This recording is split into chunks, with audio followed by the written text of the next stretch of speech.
দেখুন আমাদের এইসব গাড়িতে কিন্তু আলাদা করে সেলফের মোটর লাগানো নেই, এটাই কিন্তু সেলফের মোটরের কাজ করছে প্লাস কারেন্ট উৎপন্ন করছে। কীরকমভাবে করে এটা লিকেজ করে ভিতর থেকে ঢুকে যায়, মানে মুহূর্তের মধ্যে পেট্রোলটা যদি খালি হয়ে যায় তার মানে আপনারা বুঝবেন এটা খারাপ হয়ে গেছে, তখন কিন্তু আপনাদেরকে এটা চেঞ্জ করতে হবে। নমস্কার, আমি গৌতম রানা, রানা অটো সেন্টারের পক্ষ থেকে আপনাদের সব বাইকে স্বাগত। আজকে আমরা হোন্ডা এসপি BS6 মডেলে টাইমিং চেঞ্জ কীভাবে চেঞ্জ করব সেটা দেখব। দেখানোর আগে আপনাদেরকে দেখিয়ে দিই টাইমিং চেঞ্জ যদি খারাপ হয়ে যায় তাহলে কী ধরনের সাউন্ড আসে।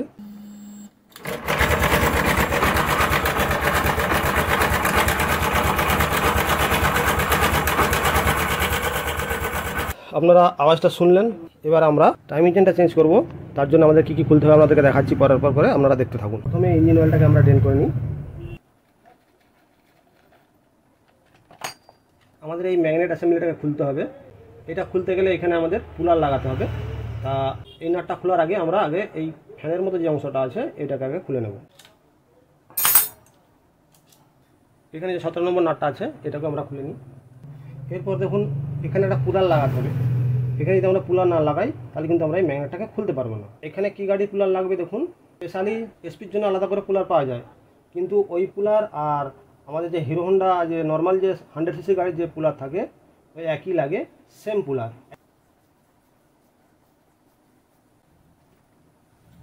এটা ভালো করে টাইট করে নিয়েছি। এরপর আমরা এটাকে টাইট করলে ওটা বেরিয়ে চলে আসবে।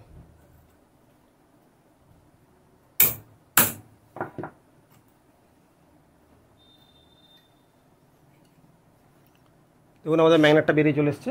তা এইটা আমরা খুলে নেব। তা এইটা খুলতে গেলে আমাদের এখানে এই 8 নম্বর বোল্টটা আছে, এটাকে খুলতে হবে। এবং এখানে এলাঙ্কি যে বোল্টটা আছে এটাকেও খুলতে হবে, কিন্তু তাহলে কিন্তু এটা বেরোবে না। এখানে যে এলাঙ্কি বোল্ট 3টা আছে এগুলো তো খুলতেই হবে। এখানে একটা এলাঙ্কি বোল্ট লাগানো আছে, এটাও খুলতে হবে, নাহলে কিন্তু এখানে যে হল সেন্সারটা আছে ওটা ভেঙে যাবে।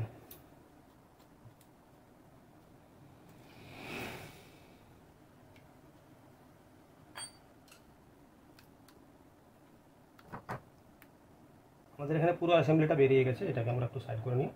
এরপরে যে এখানে 3টে বোল্ট আছে এই 3টে বোল্ট আমরা খুলে নিই।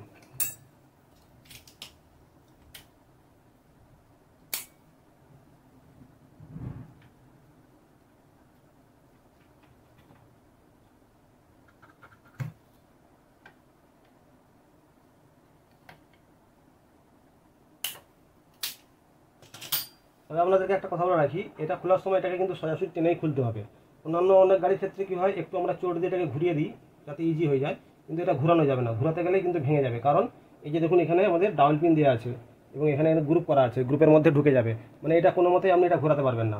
এটাকে আমরা কিন্তু সোজাসুজি টেনেই খুলে বার করতে হবে। আশা করি এখানে পর্যন্ত আপনারা বুঝলেন। দেখুন এখানে কত টাইমিং চেনটা লুজ আছে। তা এরপর আমরা এখানে টাইমিং চেনটা খোলার আগে এইখানটাকে খুলে নেবো, মানে উপরে হেডটাকে আমরা খুলে নিই।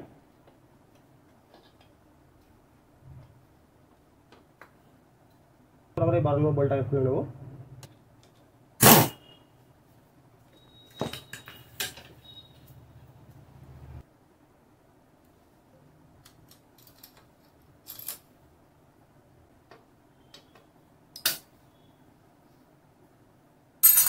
এখানে টাইমিং চেন টেনশনের যে পাম্পের মতো অংশটা করা আছে এটাকে কিন্তু আমাদের খুলতে হবে। খুলতে গেলে আমাদের এখানে দেখুন নিচে একটা এলাঙ্কি বোল্ট লাগানো থাকে, এই নিচে দেখুন একটা এই সোজাসুজি একটা এলাঙ্কি বোল্ট থাকে, ওই এলাঙ্কি বোল্টটাকে কিন্তু আমরা খুলে নেব।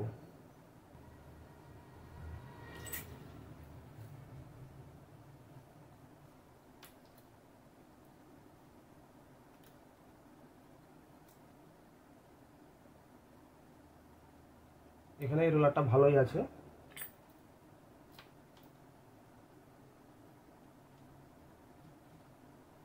এবং এখানেও এই রোলারটা ভালো আছে।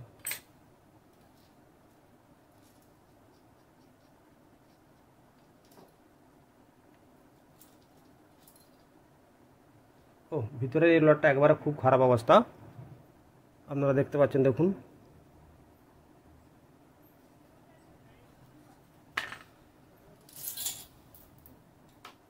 এরপর আমরা টাইমিং চেনটা লাগাবো, কিন্তু টাইমিং চেন পরিবর্তন করতে গেলে যেহেতু এই রোলারটা খারাপ হয়ে গেছে তাই আমরা এই রোলারটাকে চেঞ্জ করব। আপনাদেরকে দেখাচ্ছি এই যে নতুন রোলারের পার্ট নাম্বারটা আপনারা নোট করে রাখতে পারেন।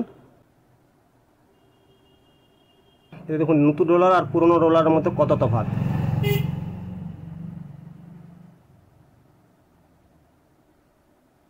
প্রথমে আমরা টাইমিং চেনটাকে এখান থেকে গলিয়ে নেব।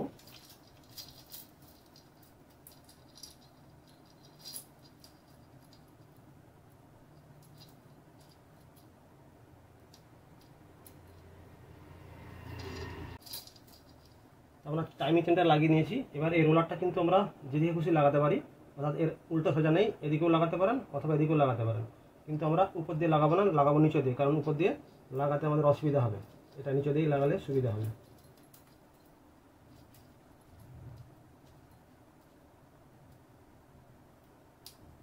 এইভাবে আমরা চেনের সঙ্গে আটকে নিয়েছি।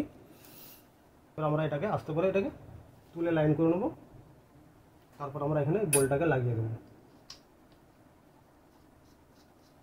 বলটা কিছুটা লাগানোর পর আঙুল দিয়ে এটা ঘুরিয়ে দেখে নেবো সঠিকভাবে লেগেছে কিনা। দিয়ে এটা আমরা ফুল টাইট করে নিয়েছি। এরপর আমরা আঙুলে করে ঘুরিয়ে রোলারটাকে দেখে নেবো সঠিকভাবে ঘুরছে কিনা, মানে ইজি আছে কিনা। ঠিক আছে, তা এখন পর্যন্ত আমাদের লাগানো হয়েছে। তা এরপর আমরা এখানে যেটা ছিল এটা লাগিয়ে নেবো। এখানে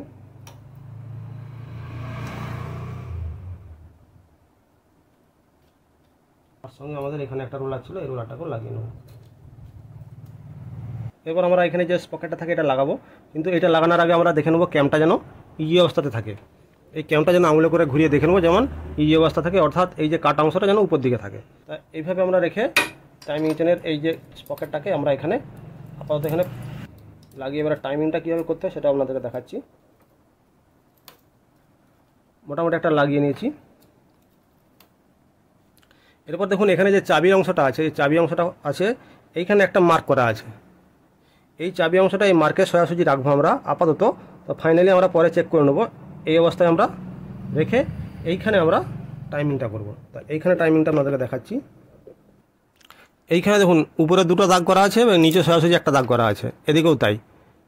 তা আমরা কি করব, নিচের যে সোজাসুজি দাগটা এটা আমাদের এই যে হেডে যে চেম্বারে যে ফেসিংটা আছে এই সমান্তরালে রাখবো।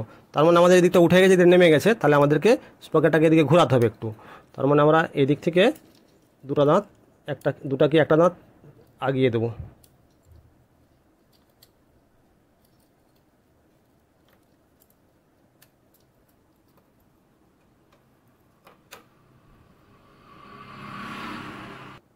এবার দেখুন আমাদের এই যে দুটো লাইন আছে, এখানে একটা লাইন এবং নিচের দিকে একটা লাইন, এই দুটো কিন্তু আমাদের এই যে হেডের যে ফেসটা আছে এই ফেস বরাবর আছে।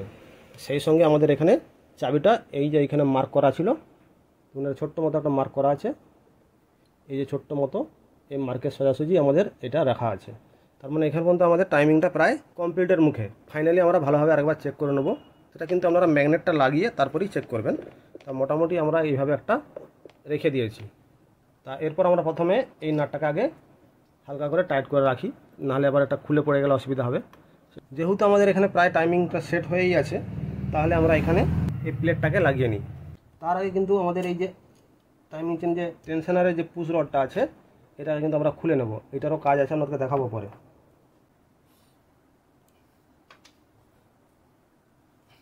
এরপর আমরা এই আর্মেচারটাকে লাগিয়ে নেব। তা আপনাদেরকে এই আর্মেচারটা লাগানোর আগে বলে দিই এটার কি কাজ। দেখুন আমাদের এইসব গাড়িতে কিন্তু আলাদা করে সেলফের মোটর লাগানো নেই, এটাই কিন্তু সেলফের মোটরের কাজ করছে, প্লাস কারেন্ট উৎপন্ন করছে। কীরকমভাবে করে, যখন আমরা গাড়ি স্টার্ট করব বা সেলফ মারবো তখন কিন্তু ব্যাটারি থেকে সাপ্লাই ইস্যু এখানে পাঠিয়ে দেয়। তা পাঠিয়ে দিয়ে এটাকে এমনভাবে সৃষ্টি করেছে যে এই প্রত্যেকটা এই যে কোর আছে প্রত্যেকটা ম্যাগনেট তৈরি হয়ে যাবে, অর্থাৎ এগুলো অস্থায়ী ম্যাগনেটের মতো কাজ করবে। যখন এখানে সাপ্লাই আসবে, মানে আমরা সেলফের সুইচ মারবো, ইস্যু এখানে যখনই সাপ্লাই দেবে এগুলো অস্থায়ী ম্যাগনেটের কাজ করবে। আর তা এটা যেহেতু ম্যাগনেট সৃষ্টি হচ্ছে, অর্থাৎ অস্থায়ী ম্যাগনেট সৃষ্টি হচ্ছে, তার মানে এখানে আমাদের একটা আকর্ষণ ক্ষমতা তৈরি হবে। আর এইখানে দেখুন আমাদের পার্মানেন্ট ম্যাগনেট এটা লাগানো আছে। তা এই ম্যাগনেটের সঙ্গে এইখানে ম্যাগনেটের সঙ্গে আকর্ষণ বিকর্ষণের ফলে এটা ঘুরতে থাকবে, তখনই আমাদের গাড়িটা স্টার্ট হয়ে যাবে। আর যখনই গাড়িটা স্টার্ট হয়ে যাবে ইস্যু কী করবে, এখানে সাপ্লাই পাঠানো বন্ধ করে দেবে। উল্টে কী করবে, যেহেতু এটা ম্যাগনেটটা ঘুরছে, তাহলে আমাদের এইখানে এই ম্যাগনেটিক ফিল্ডের কারণে এখানে কারেন্ট উৎপন্ন হবে এবং সেই কারেন্টটাকে আবার ঘুরে ইস্যু এর মাধ্যমে ব্যাটারি চার্জ বা লাইটের ক্ষেত্রে আমাদের ব্যবহার করা হচ্ছে। আশা করি এখান পর্যন্ত আপনারা বুঝতে পারলেন। যাই হোক, এটা আমি ছোটো করে বললাম। এরপর আমরা এটাকে এখানে লাগিয়ে নেব। তবে এটা লাগানো বা খোলার সময় সবসময় আমরা সাবধানতা অবলম্বন করবো, কারণ এখানে দেখুন যে সেন্সারটা লাগানো আছে এটা হল এফেক্ট সেন্সার। অন্যান্য গাড়িতে যেমন পিক আপ কয়েল থাকে, তাই এই গাড়িতে আলাদা করে পিক আপ কয়েল নাই, এখানে এই সেন্সারটা লাগানো আছে, এটাই কিন্তু আমাদের পিক আপ কয়েলের কাজ করছে। তাই এটা খুবই সূক্ষ্ম, এটা যে কোনো মুহূর্তে ভেঙে যেতে পারে, সেই জন্য আপনারা খুব সাবধানে কাজটা করবেন।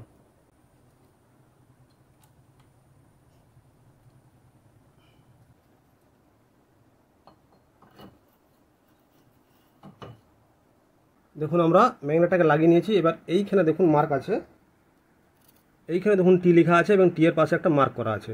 এই মার্কটা দেখুন চেম্বার একটা দাগ আছে দেখুন, নিচের দিকে একটা দাগের মতো করা আছে বা উঁচু মতো একটা দাগ করা আছে। এই দাগের সঙ্গে এই সোজাসুজি থাকবে, তার সঙ্গে আমাদের এই যে দেখুন দাগটাকে আমরা কীভাবে রেখেছি, নিচের এই দাগটা সোজাসুজি আমাদের এই চেম্বারের সঙ্গে সমান্তরালভাবে থাকবে। দেখুন আমাদের এই চেম্বারের সঙ্গে একদম সমান্তরাল হয়ে গেছে এবং আমাদের এই যে ম্যাগনেটের সঙ্গে যে টি মার্কটা আছে ওটাও কিন্তু মিলে আছে। তার মানে আমাদের এখানে টাইমিং চেন লাগানোর জন্য যে টাইমিংটা করতে হয় এটা কিন্তু আমাদের এখন পারফেক্টভাবে রাখা আছে। এবার আমরা এখানে যে নাটটা লাগানো ছিল এটা লাগিয়ে আমরা টাইট করে নিচ্ছি। এই অংশটা দেখুন, এটা আমাদের এইখানে নিচের দিকে এইভাবে লাগানো থাকে, তার মানে এই রাবারের দিকটা উপরের দিকে থাকে, এটাকে অনেকে পুশ রড বলে। তো যাই হোক, এই যে এইখানে দেখুন ভিতর দিকে একটা বল লাগানো আছে, তাই এটা অনেক সময় খারাপ হয়ে যায়। তা এই বলটা লাগানো আছে মানে এখানে একটা ভালভের কাজ করছে, মানে এটার উপর দিক থেকে মোবিল নিচের দিকে আসবে কিন্তু এটা উপর দিকে যেতে পারবে না। তা যাই হোক, এটা ভালো আছে কি খারাপ আছে দেখার জন্য আমরা এখানে একটু পেট্রোল ঢেলে নেবো। যেদিকটা বল আছে, যখন দেখবেন যে পেট্রোলটা লিকেজ করে ভিতর দিকে ঢুকছে না, তার মানে আমাদের এটা ঠিক আছে। যদি এটা পেট্রোলটা লিকেজ করে ভিতর দিকে ঢুকে যায়, মানে মুহূর্তের মধ্যে পেট্রোলটা যদি খালি হয়ে যায়, তার মানে আপনারা বুঝবেন এটা খারাপ হয়ে গেছে, তখন কিন্তু আপনাদেরকে এটা চেঞ্জ করতে হবে। তাই এক্ষেত্রে আমাদের এটা ভালো আছে, সেই জন্য আমরা এটা লাগিয়ে নেব। আমাদের টাইমিং চেন লাগানো কমপ্লিট, কিন্তু তার উপরে কয়েকটা জিনিস চেক করে নেওয়া উচিত। বিশেষ করে আমাদের এখানে যে ভালভ ক্লিয়ারেন্স বা ট্যাপিটটা আছে, এই ট্যাপিটটাকে আমরা চেক করে দেখে নেবো। অনেক সময় ট্যাপিট অতিরিক্ত ঢিলা থাকলেও ইঞ্জিনের মধ্যে একটা খলখন বা চিচি টাইপের আওয়াজ আসবে। টাইমিং চেঞ্জ করার পর অবশ্যই আমাদের এই ট্যাপিটটা ঢিলা আছে কিনা এটা চেক করে দেখে নিতে হবে, বা টাইট থাকলেও ক্ষতি, সেক্ষেত্রেও প্রবলেম হবে। কীভাবে ভালভটা অ্যাডজাস্ট করতে হয় সেই নিয়ে একটা ভিডিও পরে বানাবো। তা এখন আমরা পুরো লাগিয়ে নিয়ে স্টার্ট করব। কিন্তু স্টার্ট করার আগে আপনাদেরকে ইঞ্জিন অয়েলটা ঢেলে এখানে দেখুন, এখানে নিচে একটা 8 নম্বর বোল্ট আছে, এই বোল্টটাকে একটু লুজ করে এই যে আমরা পুশ রডটা লাগালাম ওর হাওয়াটা ওখান দিয়ে বার করে দিতে হয়। তা ওইটা আমরা কীভাবে করবো আমরা দেখাচ্ছি। তো আমাদের সমস্ত কিছু লাগানো হয়ে গেছে, এরপর আমরা গাড়িটাকে স্টার্ট করব।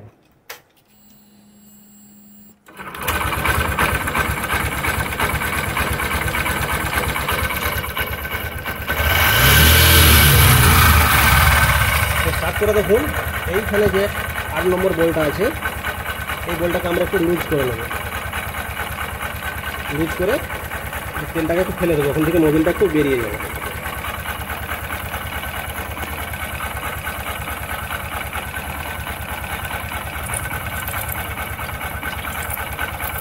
ওকে, দেখেন ইঞ্জিন অয়েলটা বেরোচ্ছে।